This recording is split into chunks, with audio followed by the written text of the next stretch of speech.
L'exercice d'encadrement est un exercice qui a vocation à vous apprendre la procédure appliquée en cas de panne moteur afin de poser l'avion sur une piste ou sur un champ si une panne moteur vous arrive en campagne. Cet exercice requiert quelques connaissances sur la visualisation des angles de planée, c'est pourquoi je vous renvoie, si vous ne l'avez pas déjà suivi, au cours visualisation des angles de planée. Si vous avez suivi ce cours, vous pouvez passer sur suivant. Voici donc l'exercice type.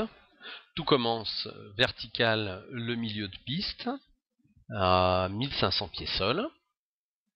L'exercice débute lorsque le moteur sera réduit à fond. On appliquera donc à ce moment-là la procédure telle qu'une panne moteur, à savoir réchauffage carbu, pompe sur marche.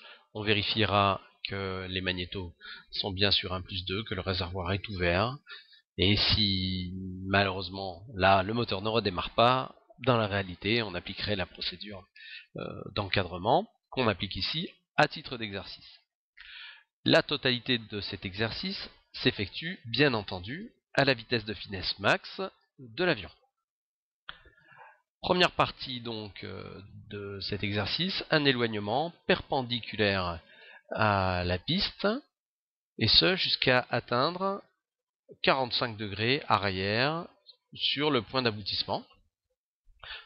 Donc dès que vous avez ce point d'aboutissement sous vos 45 degrés arrière, le point d'aboutissement étant le seuil de piste par exemple, eh bien vous allez virer en vente arrière d'encadrement.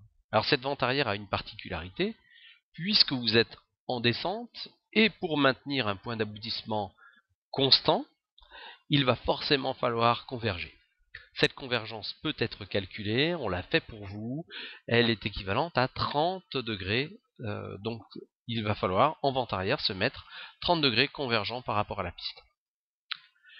Une fois qu'on aura suffisamment progressé sur cette branche vente arrière, c'est-à-dire quand on va se retrouver environ avec la piste sous 45 degrés gauche, pour ce qui est de l'exemple, bien on va commencer à effectuer des virages par facette, ces virages ayant pour but de bien visualiser le positionnement du point d'aboutissement de la trajectoire. Et bien entendu de vous aligner sur l'axe de piste. La dernière partie, c'est tout simplement bien une finale en planée avec une vitesse correspondant à la vitesse de finesse max de l'avion, voire en légère décroissance. Ça dépend d'un certain nombre de situations qu'on va bien entendu évoquer. Donc voilà, dans un premier temps, la procédure dans sa globalité, elle est extrêmement simple. Ce que je vous demande de retenir, donc, c'est l'éloignement perpendiculaire à la piste, le repère sous 45, virage en vente arrière d'encadrement pour obtenir une convergence de l'ordre de 30 degrés, puis en fin de vente arrière, virage par facette de quelques degrés par quelques degrés pour terminer aligné sur la piste. Nous sommes ici, à titre d'exemple, en vente arrière d'encadrement, main droite sur une piste en dur, c'est la piste d'Aix-en-Provence. La convergence de 30 degrés se voit du fait de l'angle entre l'axe de piste et la ligne qui est représentée en bout d'aile sur le saumon d'aile sur laquelle il est écrit AP. Elle fait effectivement environ 30 degrés. Le point d'aboutissement est le seuil de piste, il est au-delà de l'angle de planée. En toute rigueur, il devrait se situer entre l'angle plané et 2 fois l'angle de planée pour que la trajectoire soit, disons, correcte, optimum. Ici, on peut considérer qu'on est un tout petit peu trop écarté par rapport à la piste pour pouvoir, en maintenant ces conditions, arriver sur le seuil. Le pilotage lors d'un encadrement ou d'une façon générale sans moteur ne présente pas de difficulté particulière, à ceci près, donc c'est un euphémisme que de le dire, que vous n'avez pas la puissance du moteur, donc à une vitesse donnée votre pente est subie. La vitesse se pilote encore plus à la profondeur, évidemment. Si vous voulez augmenter votre vitesse, vous allez pousser sur le manche. Si vous voulez la diminuer, vous allez tirer sur le manche. Rappelez-vous donc que la vitesse de finesse max, c'est celle qui vous donnera le point d'aboutissement le plus loin possible. Et donc c'est a priori à cette vitesse que l'on effectuera la totalité de l'exercice. Je vous invite bien entendu à compenser votre avion de façon à éviter de pomper à la profondeur, c'est-à-dire de changer sans arrêt de vitesse et donc, in fine, de trajectoire. Vous avez un moyen pour modifier la trajectoire de l'avion, la pente de l'avion, au-delà du fait de couper dans le circuit prévu. Vous pouvez également raccourcir la trajectoire en utilisant les volets, à utiliser avec beaucoup de parcimonie. On applique en général la règle suivante: quand on a sorti les volets, on ne les re-rentre pas, pour des raisons tout simplement d'effet transitoire. Rentrer des volets pourrait amener une trajectoire à creuser un peu le temps que la trajectoire se stabilise de nouveau. Donc, toujours par cran, un cran, puis éventuellement 2 crans, mais sachez que c'est un moyen à votre disposition pour raccourcir une trajectoire. Sauf cas très particulier, vous ferez vos encadrements avec du vent.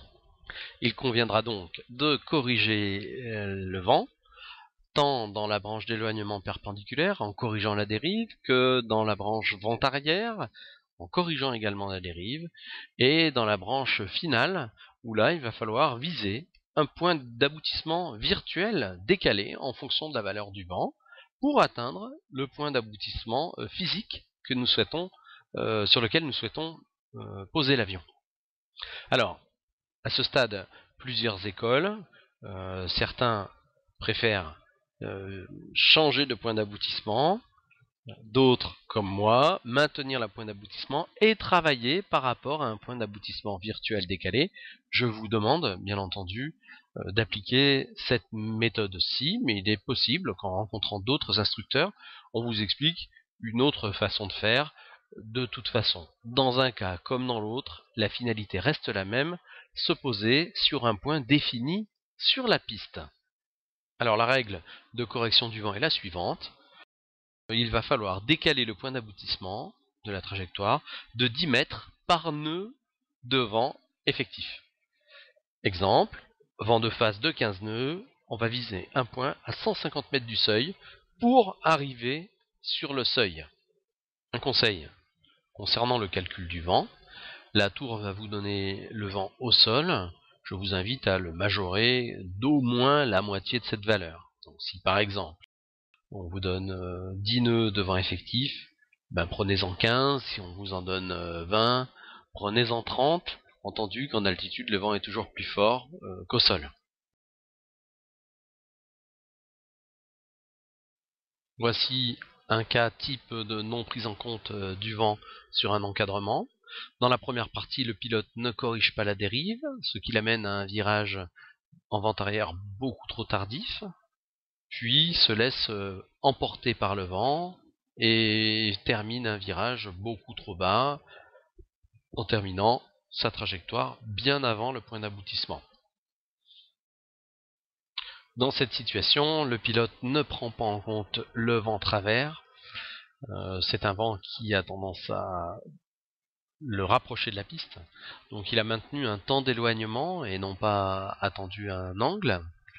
Ce temps d'éloignement l'a conduit à un virage trop à l'intérieur du circuit et un rapprochement permanent, puisqu'il a également maintenu cette espèce de 30 degrés de convergence. Il terminera trop haut et non aligné. Cela le conduira, dans le cadre de l'exercice, très probablement à une remise de gaz. Dans ce cas de figure, le pilote a débuté l'exercice beaucoup trop près du point d'aboutissement, ce qui l'a amené à terminer sa trajectoire avant ce point d'aboutissement, puisqu'il a strictement respecté la procédure. Alors, le décalage entre le début d'exercice et le point d'aboutissement, dans l'idéal, devrait être de l'ordre de 800, 900, 1000 mètres au maximum. Un florilège des erreurs les plus classiques sur des encadrements, tout du moins au début de formation. Première erreur, donc début d'exercice à une altitude trop faible. Cette erreur va conduire forcément soit à se retrouver très très bas sur le plan, soit à être obligé de faire un circuit extrêmement serré, puisque l'amplitude du circuit, vous l'avez compris, est fonction de votre altitude de départ. Par exemple, pour une altitude ou une hauteur de départ plutôt de 1500 pieds à 140 km/h et un taux de chute de 700 pieds par minute, vous allez devoir parcourir quelque chose comme 2 nautiques 5 environ. Si vous commencez l'exercice à 500 pieds sol, il est évident que le circuit va être extrêmement courant. Deuxième type d'erreur, début d'exercice trop près du seuil. Rappelez-vous, l'exercice commence vertical la piste et le gabarit est calé pour ça, c'est-à-dire vertical et au milieu d'une piste, donc pas sur le point d'aboutissement. Sinon déjà dans un premier temps vous aurez beaucoup de mal à voir le point sous vos 45 degrés arrière, le point de début de virage pour la mise en vente arrière. Troisième type d'erreur, la non prise en compte du vent. Alors, bien entendu que cette erreur est grave, puisque bien vous ne prendrez pas en compte le vent sur la branche vent traversier, ce qui va vous rapprocher du seuil de piste. Il est probable même que vous ne le voyez pas en fonction de certaines valeurs de vent. Pour la vente arrière, le vent risque de vous amener beaucoup trop loin, donc trop bas sur le plan. Et puis enfin, pour le vent de face, pour les raisons qu'on a évoquées tout à l'heure, vous risquez tout simplement de vous poser bien avant la piste. Donc le vent est une variable importante. L'autre variable importante, la tenue de vitesse. Donc la vitesse a priori doit rester stable à la vitesse de finesse max. En tout cas, ce sont les attendus du pilote privé. Donc maintenez cette vitesse et je vous le rappelle, le gage d'une vitesse stable, c'est un avion bien compensé. Difficulté de visualisation des angles de planée ou tentative de visualisation des angles de planée en virage. Cette erreur d'ailleurs est plus fréquente. Les angles de planée et 2 fois l'angle de planée ne sont valables que si vos ailes sont parallèles à l'horizon, c'est-à-dire inclinaison nulle. Sinon, bien cette visualisation n'est pas bonne. Enfin, et c'est une erreur très courante, l'arrivée trop haut sur le plan. Le pilote au début a tendance à vouloir serrer, de crainte de serrer dans le circuit, donc vers l'intérieur du circuit, de crainte de ne pas pouvoir se poser sur la piste, ce qui conduit à une arrivée trop haut et quelque part, souvent, une remise de gaz, dans le cas d'un exercice. Donc, il va falloir vous entraîner pour évaluer justement les capacités de planer de votre avion qui sont différentes d'un avion à l'autre. Vous entendrez parler au cours de votre formation des acronymes suivants: PTE, PTU, PTL. PT signifie systématiquement prise de terrain, E en forme de E ou en encadrement, PTU en forme de U et L en forme de L. Il s'agit tout simplement de l'endroit à partir duquel on décide de vous couper le moteur pour exercice.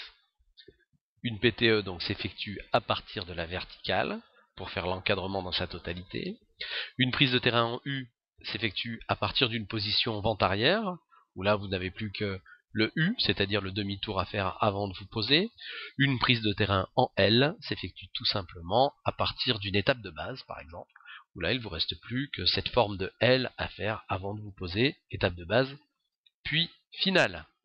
Donc, pas d'alarme particulière sur ces acronymes-là, il s'agit tout simplement, je le répète, de l'endroit à partir duquel l'instructeur décide que l'exercice commence. Retenez quand même ces éléments, le jour du test, il pourrait vous être demandé.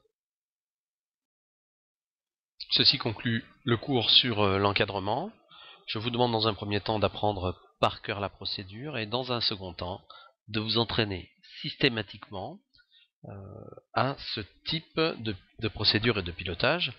C'est l'entraînement et la répétition qui feront de vous des pilotes capables de faire face à ce type de situation extrême, exactement comme indiqué sur l'image lors de l'accident célèbre de New York, le vol 1549 de l'US Airways.